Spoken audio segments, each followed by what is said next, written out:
Es momento ahora hablar de ciencia nuevamente y para ello damos la bienvenida a nuestro colaborador científico, a Sergio. Sergio, Hola. gracias por estar aquí. Como Gracias. decimos siempre, Sergio es biotecnólogo, Sí. además es doctorando en neurociencias Sí. y también es miembro de la Asociación de Divulgación Científica de Alicante. Eso es. ¿Verdad?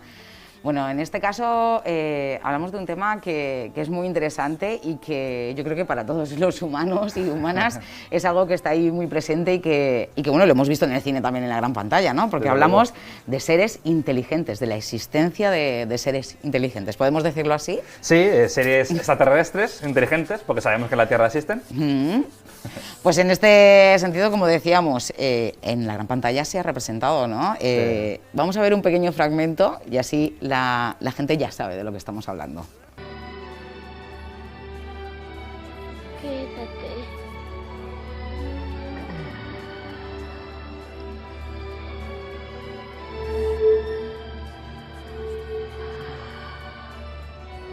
Ah, Bueno, pues como ya pueden ver, esa mítica película y tan entrañable como es E.T., hablamos en este día de seres inteligentes. Cuéntanos, Sergio, ¿qué nos traes hoy? ¿Qué información tan interesante nos traes hoy? Bueno, primero que esta charla no es ciencia, vamos, no conocemos ninguna inteligencia extraterrestre, por lo tanto...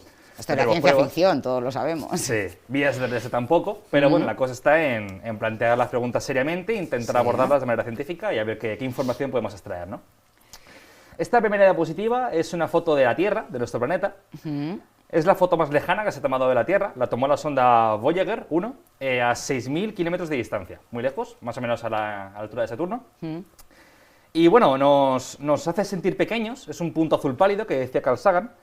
Y viene a resumir que la Tierra no es un lugar único en general y tampoco es un lugar único para la aparición de vida. Las condiciones que permitieron la aparición de vida en la Tierra probablemente se hayan dado en otros lugares. Por la inmensidad del universo, ¿no? Por el número de probabilidades que hay. Entonces, pues eso, no nos creamos tampoco el centro del universo, ¿no? Probablemente pueda haber vida. Pero la vida, ¿cómo será? Probablemente no será la vida que nosotros en la literatura y en el cine estamos acostumbrados a imaginar, como por ejemplo E.T., otros casos serían Alien o el típico hombrecillo verde. Pongamos de ejemplo a E.T. E.T. tiene simetría bilateral, es decir, si le cortas, tiene simetría como nosotros. Es un cordado, tiene huesos, vamos, parece que tiene huesos por dentro. Tiene cabeza, tiene 2 brazos, 2 piernas. En el brazo tiene 5 dedos. En la cabeza tiene 2 ojos, nariz, boca. Vamos, es igual que nosotros, pero un poquito cambiando una cosita, ¿no? Sí. Lo más seguro es que la vida extraterrestre, y no sea así, ¿no? Los procesos evolutivos por los que habrá pasado serán completamente distintos y los patrones corporales también serán completamente distintos. Pero tampoco serán como las típicas imágenes que tenemos de alienígenas, ¿no? Con esa cabeza así un poco ovalada, pepinada, con esos ojos grandotes negros, ¿no? No creo que No tampoco... tiene ningún sentido eso, ningún sentido. O sea, si alguien ha visto un extraterrestre, probablemente no sea así, vamos, con 5 dedos es que, vamos. Pero entonces, ¿cómo son entonces? Pues esa es la gran pregunta. Si nos encontramos vida extraterrestre, ¿la reconoceríamos? Pues si encontramos vida extraterrestre, hay una gran pregunta que contestar y es si esa vida está basada en ADN y proteínas. Pongamos que llegamos a Marte, encontramos vida extraterrestre, o en el pasado programa, como vimos en el océano de la luna de Júpiter, Europa, pongamos que encontramos vida. Analizamos la bioquímica de esa vida y resulta que está basada en ADN y proteínas. El genoma es ADN y el metabolismo es proteínas. Conclusión, somos vidas hermanas. Estas 2 formas de vida se originaron son descendientes de un ancestro común. Tienen un mismo origen. ¿Cómo entonces hay una vida en Marte y otra en la Tierra si son el mismo origen? Pues en la Tierra tenemos rocas marcianas y en Marte hay rocas terrestres. Hay impactos meteoríticos que arrancan material y viajan de un astro a otro, y si estas rocas tenían vida, pues es posible que sobreviviesen y colonizasen el planeta. Pero sería incluso más interesante si la vida extraterrestre que encontramos no estuviese basada en ADN y proteínas. Porque si esto pasa, encontramos una forma de vida que no está basada en ADN y no está basada en proteínas, significa que tiene un origen distinto. Pongamos que en Marte encontramos vida que no tiene un genoma de ADN, que no tiene proteínas, entonces se ha originado de manera independiente a la vida en la Tierra. Esto plantea una pregunta muy importante en la filosofía de la historia de la humanidad, que es si la química tiende a la biología. Es decir, si en cuanto las condiciones son propicias, la química se autoensambla y forma sistemas autorreplicativos y capaces de experimentar evolución, que es lo que llamamos vida. Si es que no, si resulta que la química no tiende a la biología, nosotros, la vida en la Tierra, somos fruto del azar. Somos fruto de las contingencias, de una serie de casualidades, de azar puro y duro, y estaríamos solos en el universo. Si la respuesta es la contraria, la química sí tiende a la biología, en cuanto existen las condiciones propicias, la química se autoensambla y forma vida, Podría haber, vamos. entonces la vida en la Tierra es fruto de la necesidad. Necesariamente tiene que haber vida, porque hay agua líquida, y tiene que haber vida. Entonces, el universo está bullicioso de vida. Entonces hay dos posibilidades, o estamos solos, o O esto está jauja. llenísimo. Esto está Madre mía. llenísimo. Esas son las dos posibilidades que hay, ¿no? Pongamos que la vida tiende a la biología, para hacerlo más interesante y poder hablar de inteligencia extraterrestre. Sí. Pongamos que hay muchas formas de vida por ahí por el cosmos. Muchas formas de vida. Estas formas de vida irremediablemente van a ser inteligentes en algún momento de su futuro o han sido en su pasado. Es decir, ¿la vida tiende a la inteligencia? Pues para contestar a esta pregunta, que no es nada fácil, Stephen Jay Gould, en su libro La vida maravillosa, un libro muy importante, plantea un experimento mental que consiste en rebobinar la cinta de la vida en la Tierra. Es decir, vamos a un experimento mental, ¿no? Intentamos retroceder en el tiempo y decimos, vale, retrocedemos, pongamos que retrocedemos un mes y le damos al play. ¿Estaríamos aquí, hoy y ahora exactamente? A lo mejor sí, a lo mejor no, probablemente no, porque habrían pasado otras cosas. Pues imagínate si retrocedemos 1.000.000 de años, o 10, o 100, o 1000. Cada vez que te vas más atrás en el tiempo, la probabilidad de llegar al mismo sitio con las mismas circunstancias va bajando, porque Claro. las contingencias, el azar, el peso de ese azar va creciendo conforme más nos vamos atrás en el tiempo. Entonces, voy a hacer este experimento mental en dos fases. Una retrocediendo un poquito, unos cuantos miles de años, Sí. y otra retrocediendo mucho, 500 millones de años. Empecemos por analizar un poquito la historia de la vida en la Tierra. Por ejemplo, hace unos 2 millones de años se generan los primeros individuos de nuestro género Homo. Nosotros somos género Homo, especie Sapiens, Homo sapiens, pero ha habido otras especies de género Homo, como Sí. los neandertales, como Homo habilis, hace 2 millones de años, uno de los primeros. Por ejemplo, hace 66 millones de años aproximadamente se extinguen los dinosaurios por un cometa, por un asteroide. A partir, ¿esto qué fue? ¿Malo o bueno? Bueno, pues por esta extinción de los dinosaurios, los mamíferos pudieron salir que estaban subyugados a los dinosaurios, Claro. y estamos nosotros aquí. Hace, por ejemplo, unos 208 millones de años se generan los primeros mamíferos, hace unos 320 millones de años se generan los reptiles, hace unos 400 millones de años los anfibios, hace unos 430 millones de años los peces, ya estamos muy atrás en el tiempo, y hace unos 540 millones de años ocurre la explosión cámbrica. La explosión cámbrica es un evento determinante en la historia de la vida en la Tierra, es muy muy importante, y de hecho cuando se estudió la explosión cámbrica, de 75 a 1981-82, cambió la historia de la vida que teníamos, la opinión que teníamos sobre la vida en la Tierra. Primero voy a hablar del experimento a corto plazo y luego ya explico mejor la explosión cámbrica. Retrocedamos 6 millones de años. Todavía no existe el género Homo. Los Australopithecus, estos primeros seres bípedos, tampoco existían. Existen los ancestros de los Australopithecus. Son primates que en nuestra línea temporal, por así decirlo, generaron Australopithecus, o a lo mejor son ancestros de los Australopithecus, y estos generaron el género Homo. Si retrocedemos 6 millones de años, ¿se generará el Homo sapiens, nuestra especie? Lo más probable es que no, porque nuestra especie es fruto de azar, de un azar increíble. A lo mejor se extingue nuestra especie. Curioso, ¿eh? Claro. O sea, a lo mejor nuestra especie se hubiese extinguido o ni siquiera se hubiese generado. Sin embargo, si la vida tiende a la inteligencia, da igual el Homo sapiens, porque si no es el Homo sapiens, será otro Homo. O si no es el Homo, será otro género. Pero la vida inteligente se va a generar. A lo mejor no tardaba 6 millones de años, a lo mejor tardaba 2, o a lo mejor tardaba 15. Pero la inteligencia se va a generar, aunque el Homo sapiens no se generara. Pues para analizar esta tendencia a la inteligencia dentro de los primates, voy a dar, dentro de un contexto cercano, voy a dar dos argumentos.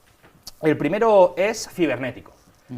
Mediante ordenador se pueden generar un tipo de organismos que se llama animats, y que consiste, en este experimento en concreto, consiste en un animal cibernético, ¿no?, por programación, que tiene unos bits de información que captan la información del medio, como los ojos. Unos bits de información que son la conectividad de esa información, es decir, cómo se procesa esa información. Y unos bits que son efectores, ejecutan un comportamiento. Entonces, unos bits captan información, otros lo procesan y otros hacen el comportamiento. La conectividad, cómo se procesa esa información, depende de un genoma que le damos, una serie de símbolos, números o lo que sea, y eso codifica la conectividad. Esto por ordenador todo. A estos seres los soltamos en un laberinto y los soltamos para que cumplan el laberinto. A los 10 mejores los cogemos, les mutamos su genoma, le hacemos mutaciones aleatorias en el genoma para que la conectividad cambie, entonces el procesamiento de la información cambia. Claro. Y lo volvemos a soltar en otro laberinto. No es el mismo, no lo aprenden, sino que aprenden, o sea, cada vez el laberinto es diferente, tienen que hacerlo bien a la primera. Aprenden las técnicas a lo mejor, ¿no? O los comportamientos para... Eso sería como un símil de la inteligencia. La inteligencia se suele definir como la capacidad de resolver problemas, pues aquí el problema es el laberinto. Entonces, esa conectividad, ese procesamiento de información, hace referencia a la inteligencia, ¿no? Este es el marco teórico dentro del artículo, ¿no? Pues en la imagen esta vemos en colores el número de generaciones. En rojo vemos las últimas generaciones, que son miles. Este experimento se repite miles de veces. Es decir, cogemos los mejores, mutamos su genoma, lo soltamos en el laberinto. Eso lo hacemos una y otra vez, miles de veces. Pues vemos que en el eje X lo que hay es, lo que representa el eje X es lo bien que hace un individuo el laberinto a la primera. Es decir, la inteligencia, la capacidad de resolver ese problema. Y en el eje Y vemos la integración de la información, que es un parámetro que mide la consciencia o la inteligencia. Por ahí está. Entonces, esta gráfica lo que nos está diciendo es que la vida tiende a la inteligencia. Es decir, conforme van pasando miles de generaciones, los individuos cada vez están más arriba en esta recta, más inteligencia y mejor hacen el laberinto. Es como la ley de supervivencia, ¿no? Vas mejorando para Sí, ir sobreviviendo. y lo que dice este argumento es que la selección natural selecciona la inteligencia. La selección natural puede seleccionar lo contrario a la inteligencia, porque interesa que el desarrollo embrionario sea rápido. Y la estrategia evolutiva es que el individuo nazca rápido o que no tenga infancia. Por ejemplo, una gacela, cuando nace, se va corriendo porque le come un león. Un bebé humano, cuando nace, no se va corriendo, porque tiene que tener una infancia, porque el cerebro se tiene que desarrollar. Pues esto nos dice, este resultado nos dice que en los animats cibernéticos la vida tiene la inteligencia. Pero claro, esto no se puede extrapolar a cualquier contexto de la vida. Sin embargo, es algo interesante. Otro argumento interesante es el que se plantea en la diapositiva y hace referencia a cómo se ha desarrollado el cerebro de los primates a lo largo de la evolución. Los cerebros se pueden plegar, ¿vale? Si tú alguna vez has visto un cerebro humano, tiene como muchas arrugas. Sí. Esas arrugas se llaman circunvoluciones y son plegamientos que se generan durante el desarrollo embrionario para aumentar el área. Dentro del cráneo, si un cerebro está liso, tiene una cierta área, pero si un cerebro tiene plegamientos, tiene más área, incrementa el área. Al haber más área, hay más neuronas, al haber más neuronas hay más poder de computación y por tanto más inteligencia. El nivel de circunvoluciones que tiene, cuánto de plegado está, se llama girificación. Cuanto más girificación, más circunvoluciones, y cuanto más girificación, más inteligentes son los animales. No se puede comparar, por ejemplo, demasiado bien entre especies muy distintas, un delfín con un macaco, porque evolutivamente están muy distintas, pero dentro de los primates la cosa sale muy bien. Dentro de los primates, cuanto más circunvoluciones tiene un individuo, más inteligente es, ¿no? Somos evolutivamente muy cercanos. Bien, pues en esta imagen vemos como dos ramas que ha tenido la evolución de los primates.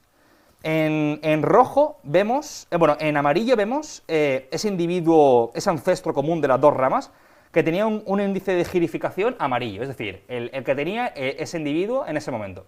Ese ancestro da lugar a dos ramas. Una rama que son rojos, es decir, que la girificación ha disminuido mucho.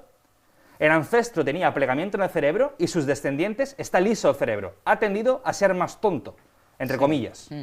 Es decir, la estrategia evolutiva es acelerar el desarrollo embrionario, acelerar la infancia y que vaya rápido y que sobreviva. Que sobreviva, sí, pero no la inteligencia de lo que se selecciona. Exacto. Sin embargo, la otra rama tiende, por un lado, a no variar la girificación, se mantiene igual, y en otra rama, la nuestra, en aumentar muchísimo. Mucho, mucho. Nuestro cerebro es el que más girificación tiene de los primates. Entonces, ¿la vida tiende a la inteligencia? Pues aquí vemos que sí. En nuestra rama, la vida tiende a la inteligencia y tiende a la girificación. Pero en la otra rama ha tendido a todo lo contrario. Entonces, ¿podemos hablar de que la vida tiende a la inteligencia? Sí, pero de manera simultánea a otras cosas. Hay muchas tendencias en la evolución que ocurren simultáneamente. Algunas hacia la inteligencia y otras todo lo contrario. Curioso. Claro, pero entonces sí tiende a la inteligencia, aunque haya otras que no.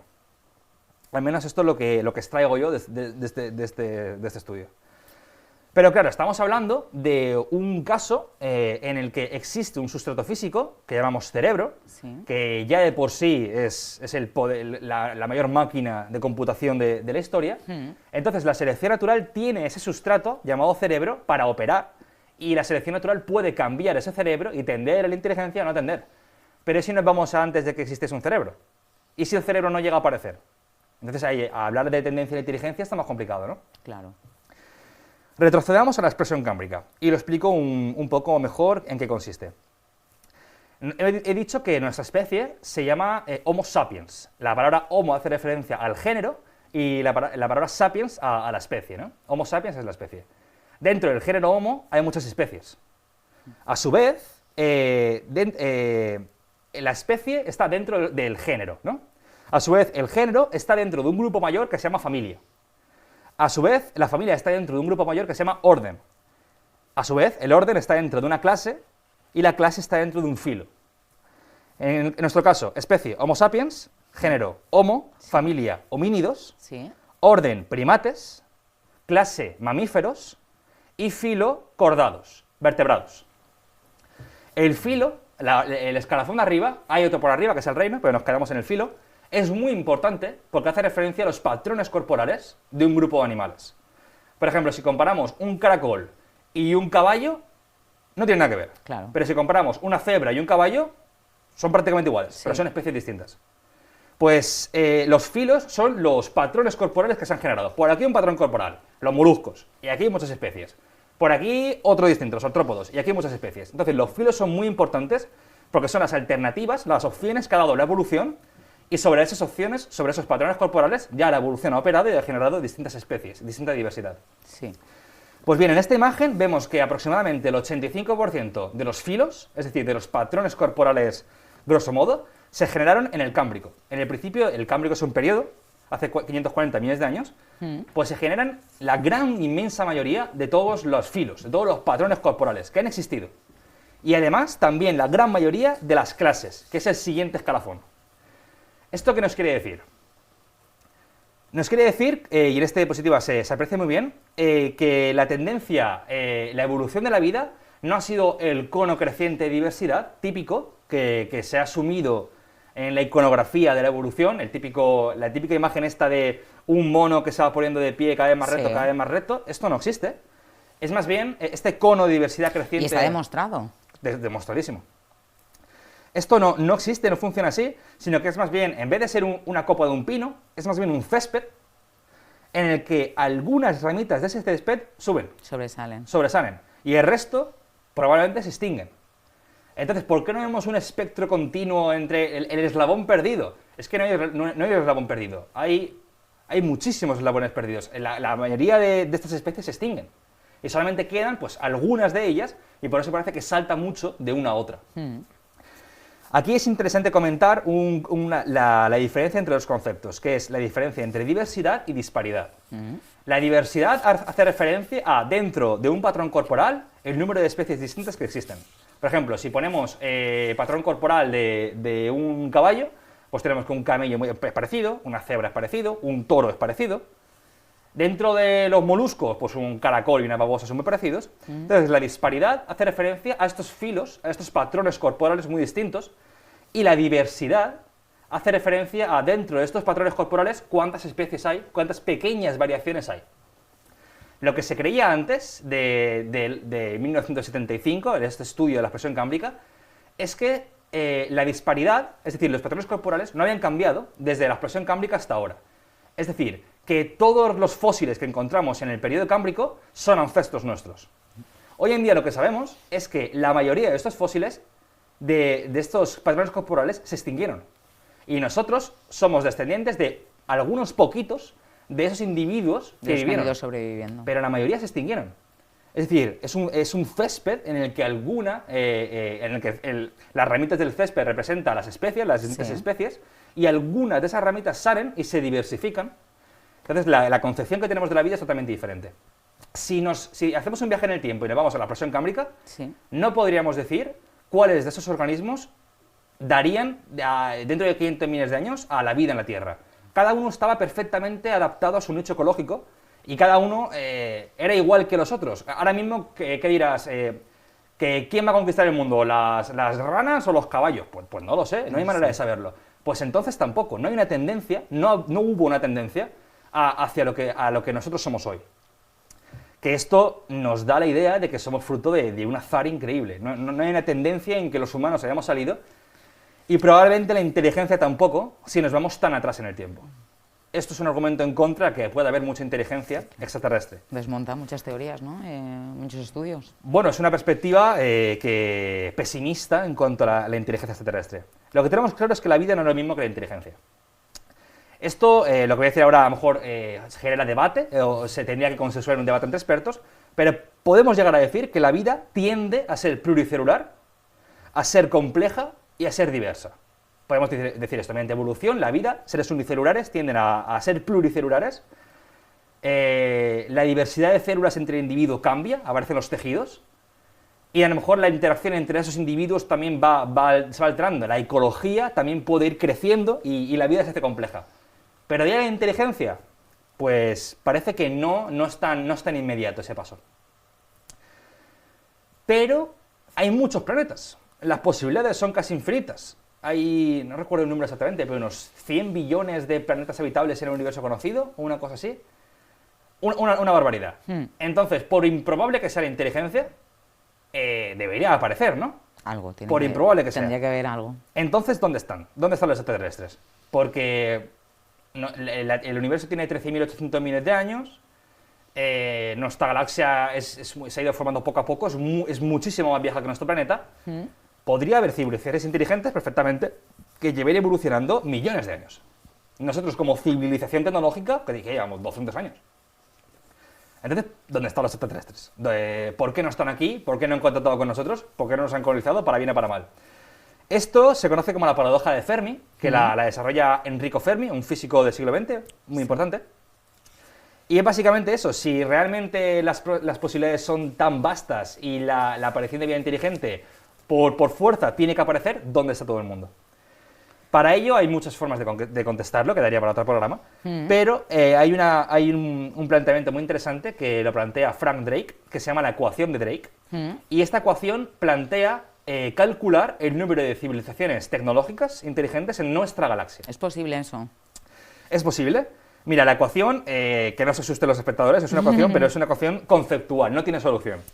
N es el número de civilizaciones comunicativas, es decir, puede haber una civilización inteligente pero que no se quiera comunicar. En ese caso, nunca No sabremos existe, de ella. ¿no? Ni se plantea. A efectos prácticos no existe, para nosotros. Pues el número de civilizaciones comunicativas depende de R estrella, que es el número de estrellas en formación parecidas a nuestro Sol. Creemos que si una estrella es muy diferente a nuestro Sol, no puede generar No se vida. contabiliza. Pero bueno, esto puede tener ajustes, ¿no? Y se puede calcular, bien. El siguiente parámetro es la fracción de estrellas con sistemas planetarios. Hay algunas estrellas que no tienen planetas. El siguiente parámetro es el número de planetas con sistemas capaces de sostener la vida. Aquí hemos dicho antes que, más o menos, tenemos algunos planetas que creemos que pueden tener vida. Hasta aquí se puede calcular más o menos, ¿no? A partir de aquí ya es más especulativo. El siguiente término es fracción de estos planetas donde efectivamente se desarrolla la vida. No lo podemos calcular, no lo sabemos. El siguiente término es fracción de estos planetas donde se ha desarrollado la vida en el que se ha desarrollado vida inteligente. ¿Cómo calculas eso? Estamos hablando de que a lo mejor ni siquiera existe la tendencia. Es difícil.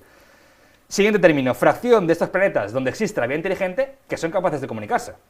O sea, en la Tierra hace 600 años existía vida inteligente, pero no existía la radio. A lo mejor a Copérnico le llegaban señales extraterrestres, pero no tenía una radio. Claro.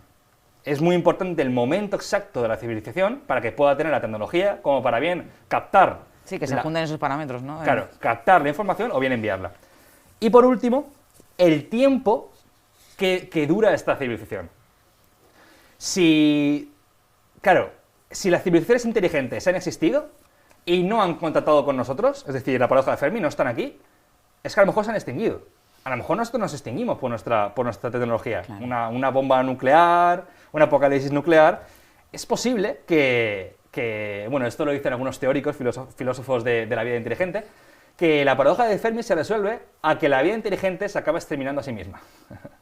Madre mía. Y esto debería de... pues es importante porque a lo mejor seguimos el mismo camino.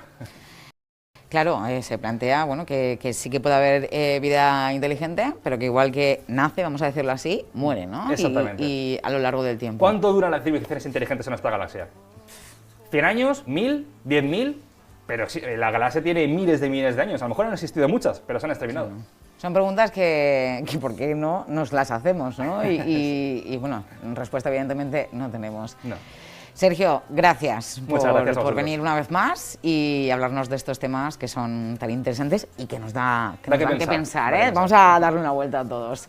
Nosotros llegamos hasta aquí en este día, en Elche Encuadre. Mañana volvemos a vernos con más contenidos. Gracias por estar al otro lado.